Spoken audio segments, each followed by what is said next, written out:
Atenção, boca do lixo, dê espaço ao fluxo de trevas que se instaurará aqui. Anoiteceu, os anjos dormiram e sob o ar do trono cantemos.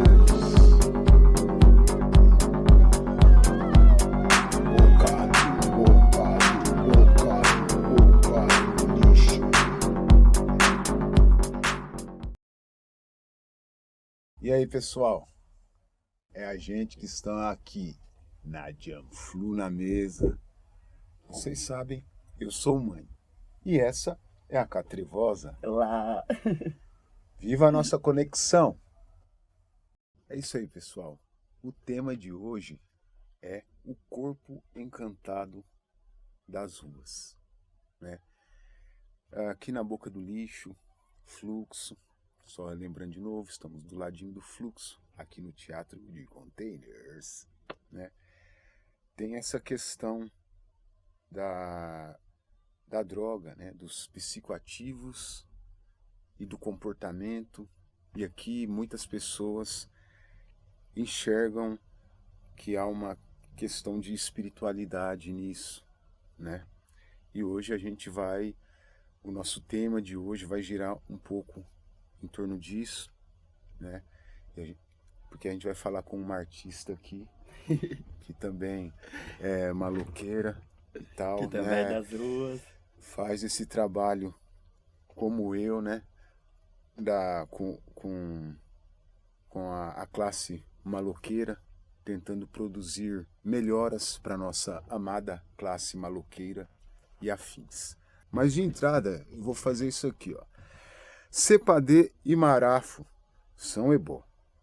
Como é a política dos afetos na rua, minha cara? Bom. Eu acho que primeiro, antes de mais nada, pensar um pouco a minha apresentação, a minha trajetória para chegar como um corpo que se vê arte, se vê política e ainda se vê rua, né? Eu cheguei em São Paulo sendo do interior, expulsa de casa com 16 anos. Dali eu começo, da casa de pais evangélicos, eu começo a acessar o mundo a partir dos olhos da travesti, a partir dos olhos das pessoas em situação de rua, ou em situação de drogadição, ou em situação de prostituição, ou todas essas coisas juntas.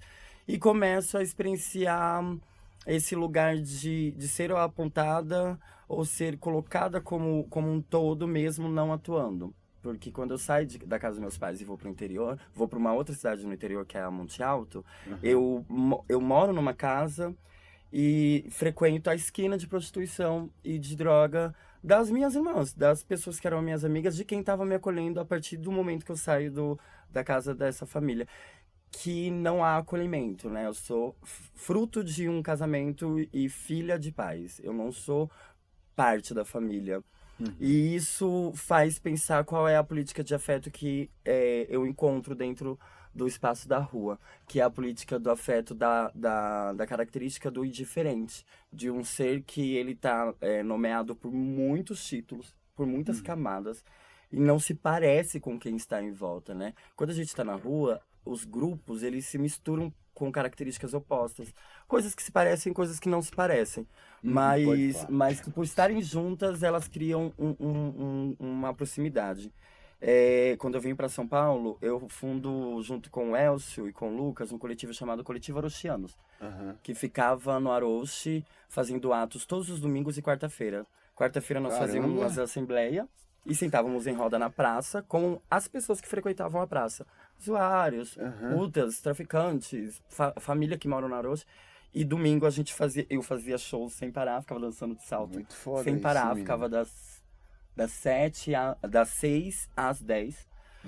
E a gente abordava um tema por final de semana para falar sobre esse tema. Qual que era a nossa ideia?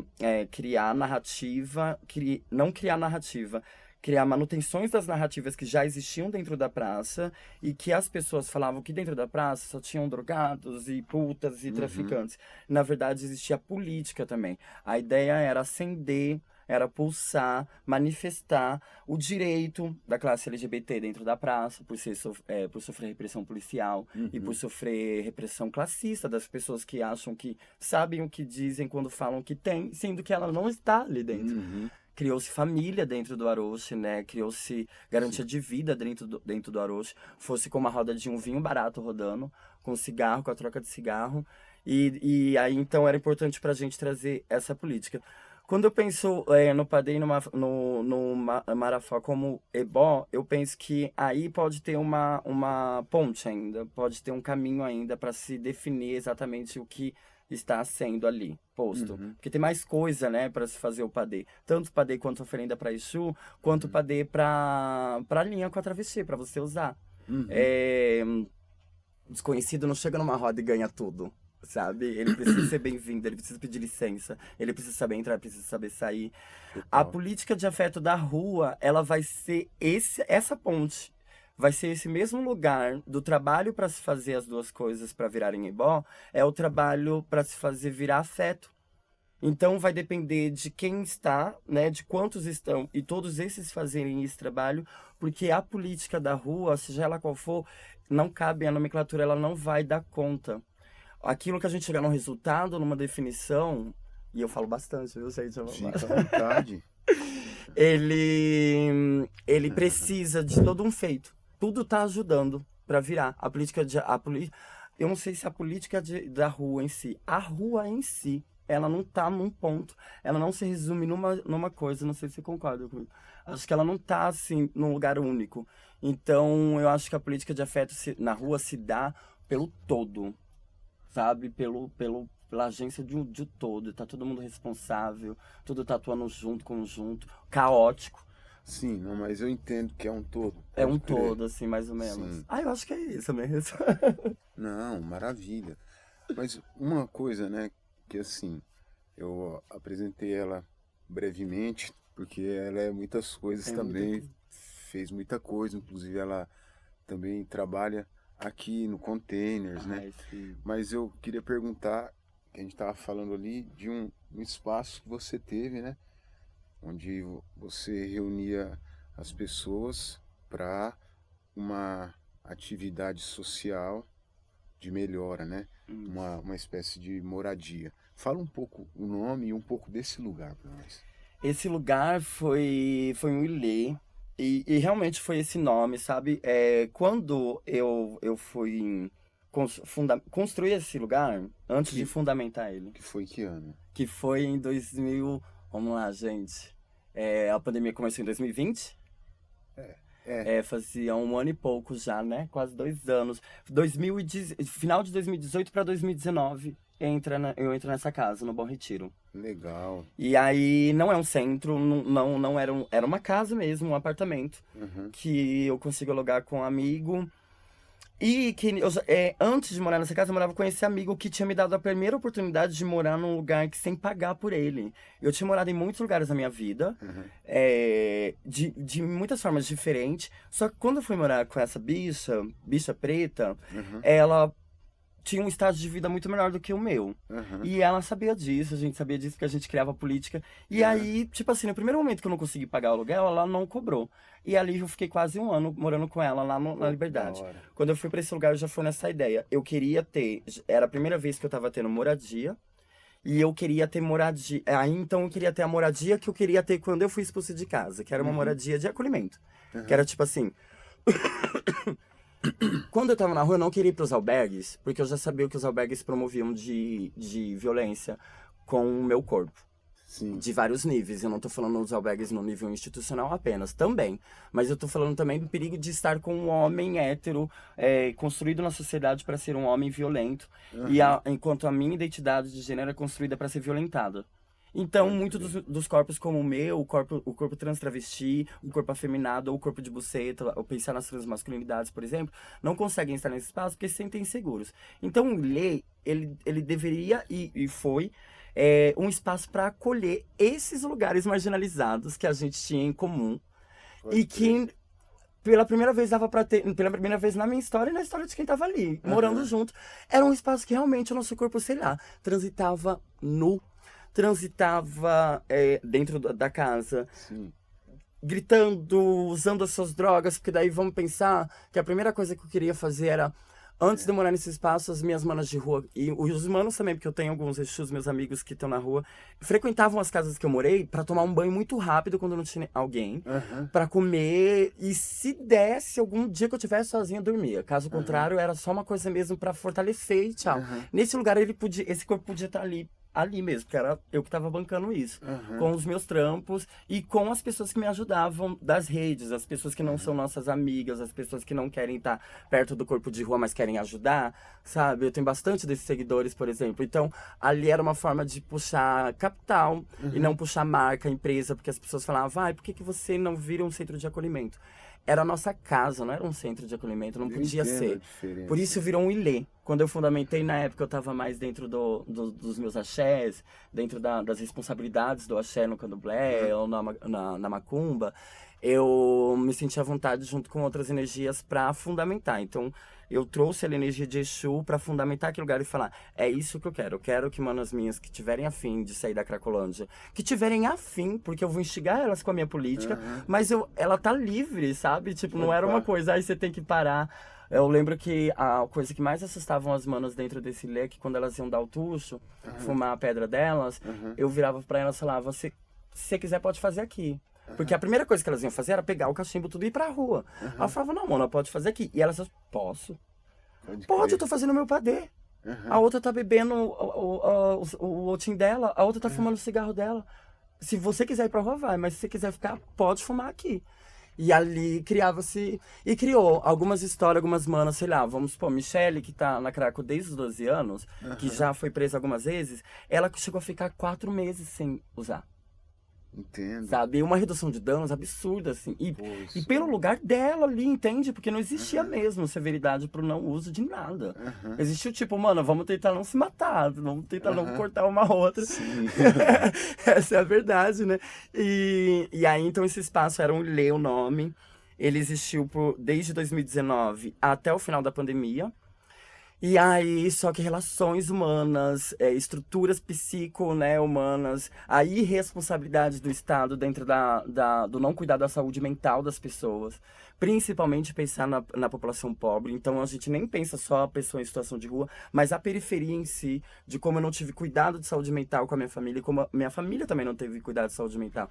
Então, chegar na rua tem um trajeto do Estado que as pessoas não olham, para definir o ser de rua como responsável por aquilo que está acontecendo.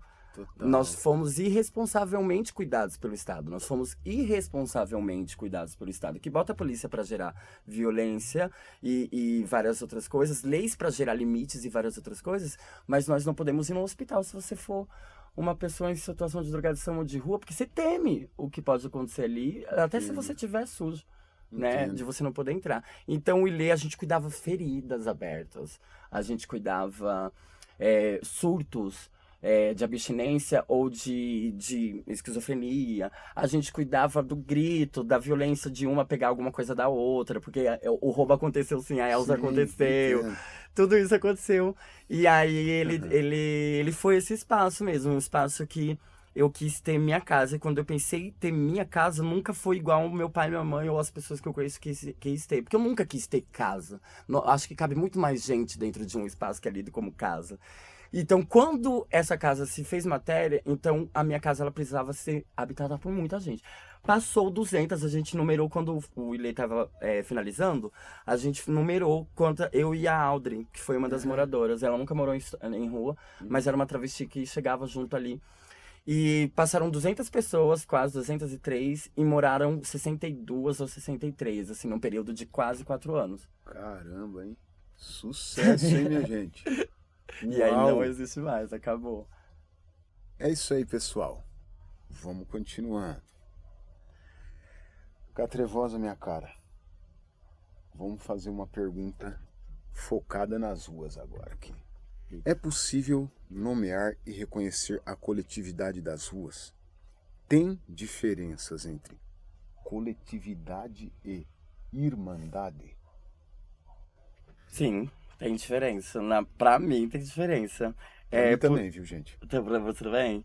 Eu acho... Bom, É possível nomear a coletividade das ruas? Eu acho que é possível identificar, sabe? Talvez também criar alguma ideia. Não sei se definitivamente nomear uma coletividade na rua. Há um ato específico que vai ser nomeado por alguma coisa, né? A gente tem ações das igrejas nas ruas, isso é uma coletividade na rua. A gente tem a Cracolândia, é Sim. um nome. Pra mim, o primeiro arquétipo que diferencia coletividade de irmandade é que coletividade pode não precisar de representatividade para se fazer. Irmandade, sim. Aham, entendi. Então, acho que a primeira diferença entre coletividade e irmandade é que coletividade coletiva é grupo, é muitos, é todos, né? Aham, Enquanto irmandade tem um laço mais curto da relação, mais próximo, mais íntimo, sabe? aham, Eu me sinto irmã de todo o povo da rua. aham. Na minha cabeça, eu realmente me sinto irmã Nós de somos todo uma o povo. irmandade. Isso. Aham. Porém, na própria rua em si, eu vou ter a minha irmã. Bota fé?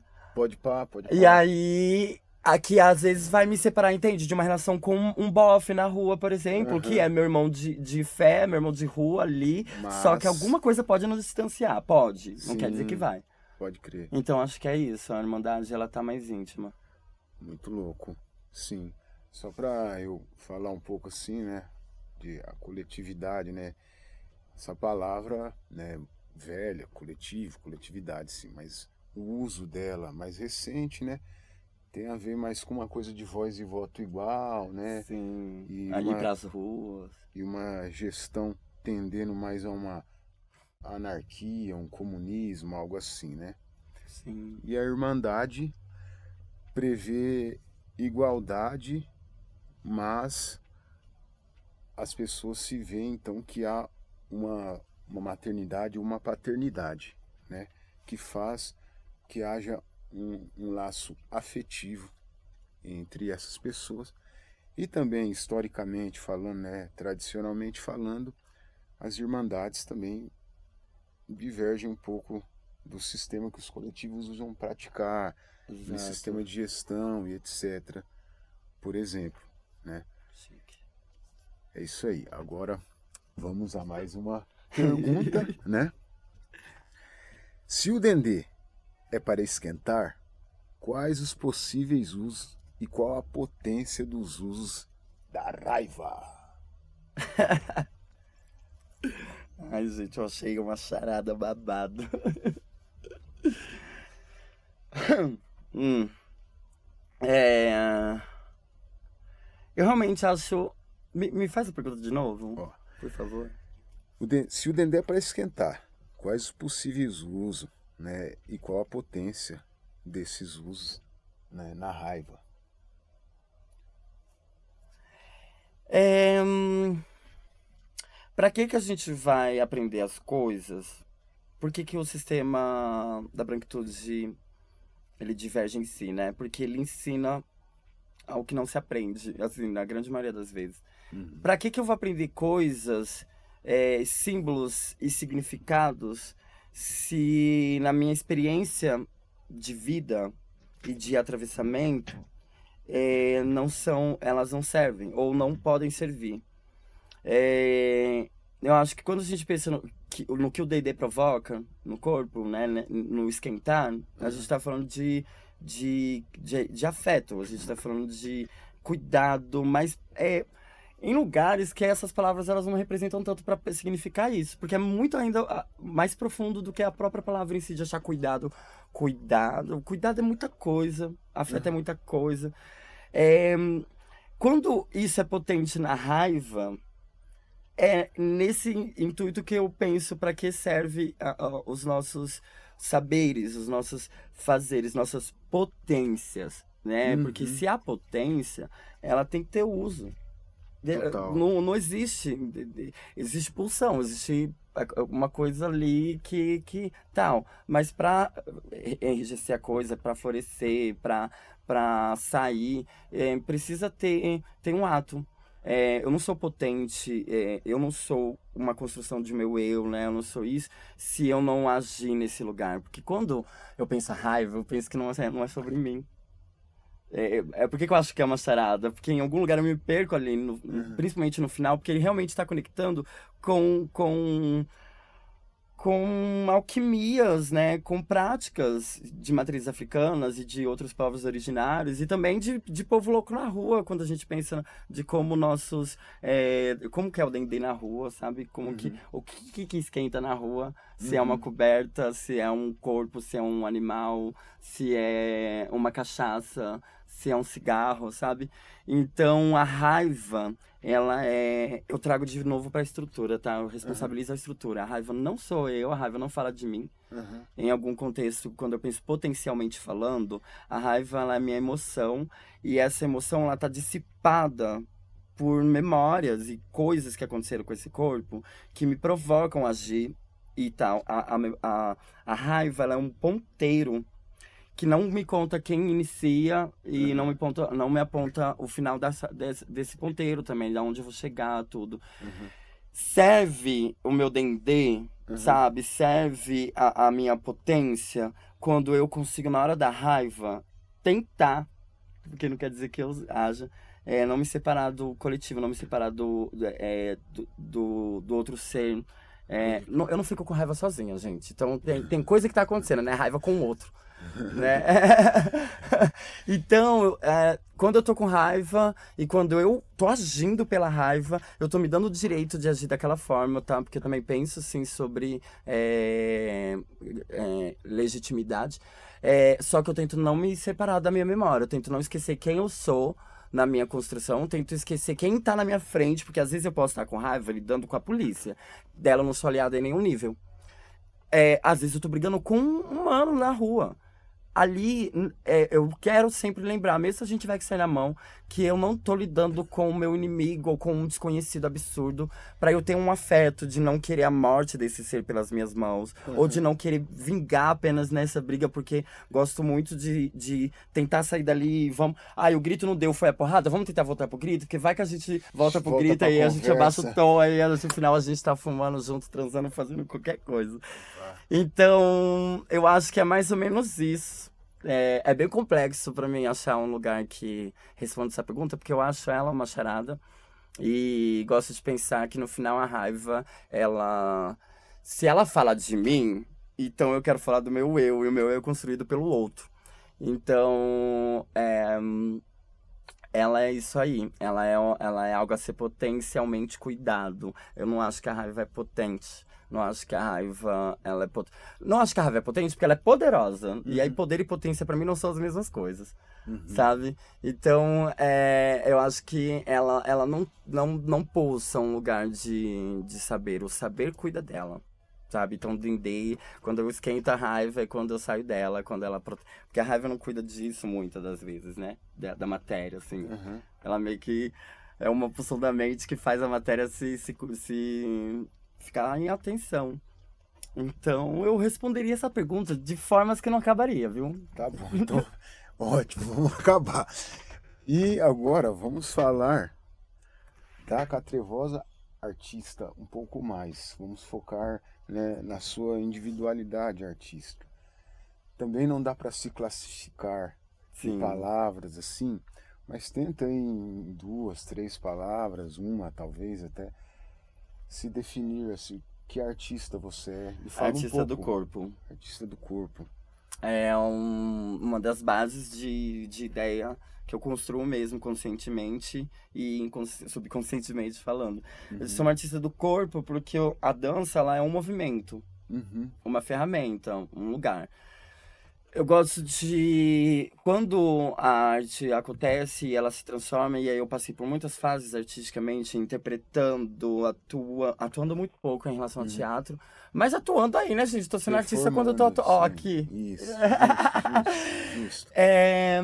quando eu virar do corpo e começo pra propagar mesmo consciência, por ir buscar, por pesquisar, né? Porque daí fui fazer sim o trabalho de casa, não fui me formar na academia, fiz questão. Inclusive, sou semi-analfabeta pelo sistema, eu sou considerada uma pessoa semi-analfabeta porque não terminou nem o primeiro colegial. Mas já entrei nas faculdades pra dar palestra e perguntar quem que tá errado. Pode falar. Aí, do corpo e buscar isso nas espiritualidades, buscar isso no condicionamento físico, porque desde criança eu gosto de brincar, de correr, então nunca, esse lugar, como alguém mandava eu andar direito, falar direito, me portar como homem, sendo criança, que não tá construindo identidade de gênero, e sim construindo experiência apenas, eu, ao invés de obedecer, eu soube domar. Eu soube, então tá, eu tenho que dar direito, no final eu vou definir qual é o meu andar. Eu virei artista do corpo e sou artista do corpo. E aí a dança é o lugar estético mais propagado do meu corpo, porque de novo, luta, é de novo sobrevivência, é de novo garantia, é um contra-ataque de falar... Mano, eu tenho muita consciência corporal. Eu tenho muita consciência corporal porque o externo, o corpo alheio, em muitas das vezes tem todo o mal meu. E eu sou animalesca, né? Então é a minha selvageria, a minha rebeldia, a minha marginalidade, ou também as violências que desde criança meu corpo sofreu, me fez saber intelectual e epistemicamente domínio, controle. Nesse lugar apenas, assim, não. Tem lugares que a minha razão, ela vai se perder. Ela não vai dar conta de controlar isso. Mas eu tô em acordância com o meu íntimo. Eu realmente tenho muito... Eu tenho muito carinho com a minha veia, sabe? Com o meu sangue, com a minha célula. Eu falo com elas, eu sou uma pessoa soropositiva. Eu sei, sabe? Eu gosto muito, assim, de pensar que eu tenho uma relação, que eu converso, assim, com as coisas, tudo que tá aqui dentro. Se comunica com... Me comunico, gosto de viajar nessas coisas. Então eu virei essa gata. E eu danço em festas de música eletrônica há muitos anos.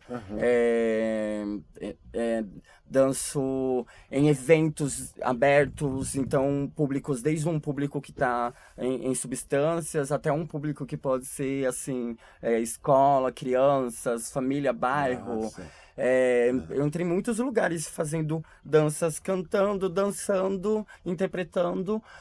Basicamente, fora das músicas eletrônicas, aquilo que eu gosto, que é músicas políticas. Então, eu sempre gostei de performar as músicas das travestis, o rap, né, que é o estilo de música que eu mais gosto na minha vida, que é o estilo de música que eu mais ouço. E trazendo isso como estratégia. Isso é estratégia, sabe? Isso é estratégia. É esse feminino que diz que é, esse masculino que diz que é, esse masculino que diz que é, esse feminino que diz que é. Então, isso é corpo também. Corporalidade, pra mim, ela vai se dissipar. Hoje, a gente tá numa sociedade que avançou níveis tecnológicos tão bizarros que eu só sou elementar, talvez. Eu só sou um pouco mais atrasada, só tô pensando em fazer um retorno.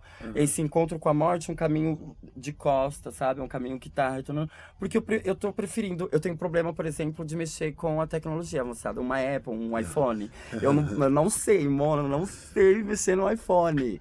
Mas me pergunta se eu sei tirar uma dor de cabeça, uma dor de dente com a cabeça, com o corpo, sem precisar de um remédio. Eu consigo, sabe? E pratico e tal. E gosto muito de pensar o remédio também como uma droga potente para eu precisar de várias dopações, de vários níveis diferentes. E ainda não me patologizei. A única patologia que eu me dou é a disfórica, né? Eu tenho uma disforia de existir, eu sou uma pessoa em compulsividade suicida, nesses lugares assim, de pulsões de morte e vida, porque se eu vou lá no médico e é uma coisa que eu procuro, que eu começo a procurar agora, eu vou ter aí as minhas patologias, esquizofrênica, sabe, bipolar, isso tudo, mas a identidade trans já é essa, né? A gente já é transgênero, transformer, transtornada, sabe? E aí é isso. Eu sou uma performer porque eu gosto muito da arte, da corporalidade, do corpo. E, claro, né, gente, as artes de rua, elas trazem muita coisa junto. Maravilha. É isso aí, menina. Minha cara, Catrevosa, agora a gente se despede, né? Ai, E foi uma delícia. você Obrigada. vai performar uma poesia aqui, né? Vou, Então, obrigado lindamente. você por ter vindo. Agora fala de quem que é a poesia, né? O Arley Noah é uma artista, uma mana transviada, transgênero, transdoida, assim, incrível. Ela é o Arley com W, Noah. Ela tem música no Spotify, ela tem lá suas redes sociais. E ela traz, assim, poesias cantadas, é muito poema que vira música também nos shows dela. E que tem tudo a ver com a realidade do corpo dela, bicha preta, sabe? E da favela. Então é muito chique, eu sou muito fã. Massa. Então, é isso, né? Nós vamos ver isso aí, pessoal. Dá um abraço. Obrigada, aqui. baby. Muito obrigado. Obrigada mesmo. Sucesso, hein? Vamos detonando nas ruas. Vamos, não vamos parar, não. E por dentro dos imóveis também. Pessoal, Jump Flu na mesa. Vamos ficando por aqui. É isso aí. Valeu, minha gente. E trazendo a poesia da Warley, eu sou também tudo que passou por mim. Eu queria falar de amor. Eu queria falar de paz. Queria traçar teoria que argumentassem os meus ideais. Eu queria falar de sexo. Queria falar de tesão. Encomatiçada fico quando no corpo eu ponho a mão. Eu queria falar de prazer. Eu queria falar de deleite. Queria não ter que estar em algumas paredes apenas de enfeite. Eu queria falar de vida. Não pensar tanta bosta. Queria poder dizer que tá suave, mas tá foda. Então não fale de amor pra mim. Não se meta comigo. Eu não tô pra brincadeira, com olhar de rapina observo o perigo. Mas não deixe de me amar. E me mergulhe fundo, que eu vou mergulhar em você. Com sorte e azar dividimos o mundo. Eu queria falar de amor. Queria falar de paz. Queria traçar teoria que argumentassem os meus ideais. Eu queria falar de vida. Não pensar tanta bosta. Queria poder dizer que tá suave, mas tá foda. Então não fale de amor pra mim. Não se meta comigo. Eu não tô pra brincadeira, com olhar de rapina. Eu observo o perigo, mas não deixe de me amar. E me mergulhe fundo. Eu vou mergulhar em você. Com sorte ou azar dividimos o mundo. Eu queria falar de amor. Queria falar de paz.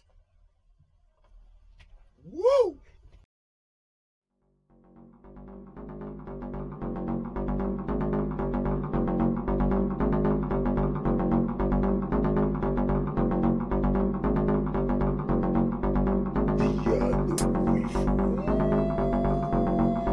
Festa do Liso. Dia do Ruivo. Feras em paz. Festa do Liso. Tristeza embora.